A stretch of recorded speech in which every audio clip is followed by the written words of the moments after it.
There's always this moment where when the alarm goes off in the middle of the night, Good morning. you're like, damn, why am I doing this? I would really like to keep sleeping. But I think from experience, you know that there will be a moment sometime later on when you're really happy to have made that choice and everything makes sense.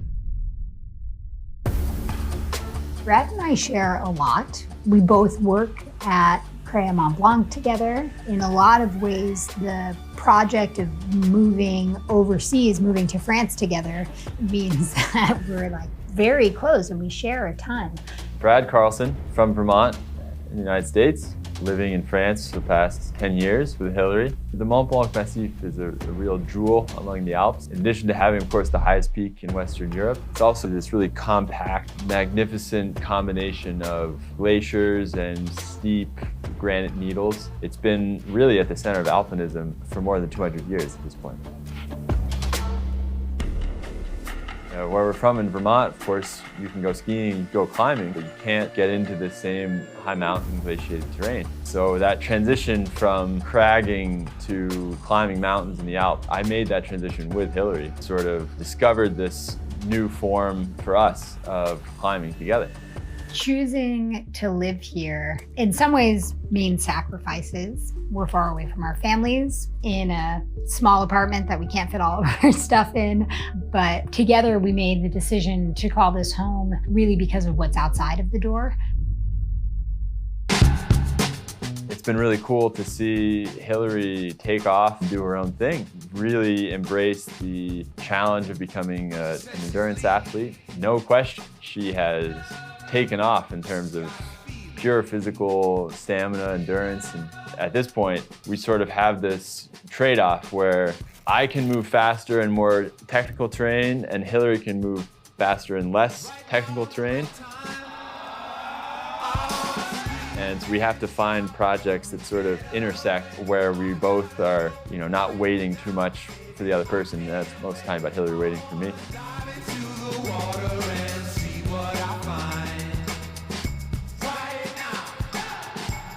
I'll be the first to admit that there's nothing especially remarkable about doing the regular route of Mont Blanc. Today, literally thousands of people do it every year on their quest to get to the summit. The route, however, is interesting for me because I essentially look at it from my backyard.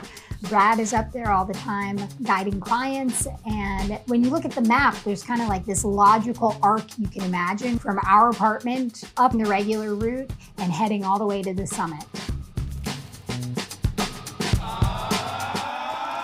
It just kept kind of nagging at me. It's like it wanted to be done. And it wanted to be done going from where I live, getting to that high point, a totally different world, and then back home all in one day.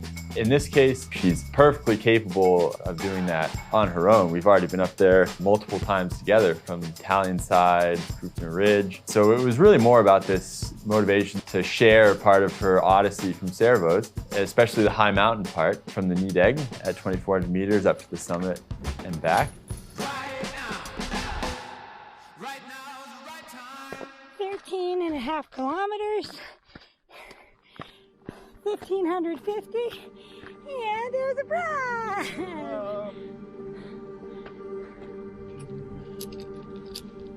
Is this quote in Mountains of the Mind where he talks about how when the sun starts to rise, mountains come out like a photograph, developing slowly in the dark room and the shapes appear and you start to see the picture. And that's what's happening right now. Dawn is coming and we're seeing the mountains.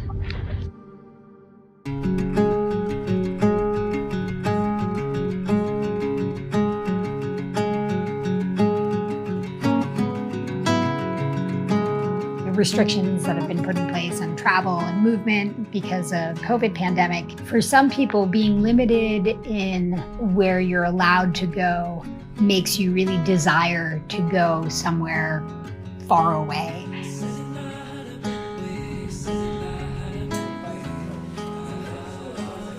But I think the opposite kind of happened for us. When we were limited by where we could go, it made us explore rather intensely what was right around home, and then start planning these projects and ideas that would bring us like just a little bit further, or that like it made us realize how many things, if we were allowed to, we could do leaving from our front door.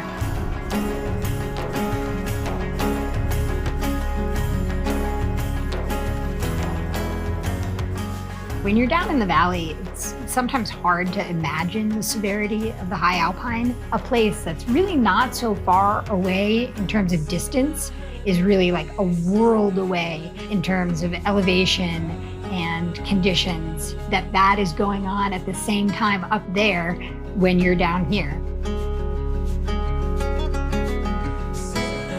Of course, I would want to share it with him, because wanting to be up there with someone that you feel completely safe with emotionally and physically.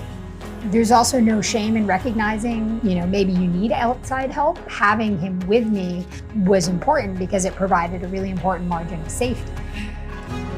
To me, I think it mostly highlights how lucky we are to have the roof of Europe within running distance of home, for somebody like Hillary anyway. Oh, Hillary! Woo! Servos to Summit. Servos to Summit. Home to Summit, portion complete. Brad and I heading down from Mont Blanc. Well, this trip would probably go a lot faster if Brad didn't literally know every single guide that we have passed. This experience embodies finding the right balance between being as fast and light as possible and being as safe as possible. And that huge contrast between the bottom and the top of the mountain is part of one of the reasons why we've chosen to call this place home, and what motivated me as an athlete to want to experience all those changes in the course of one day. Go straight out through.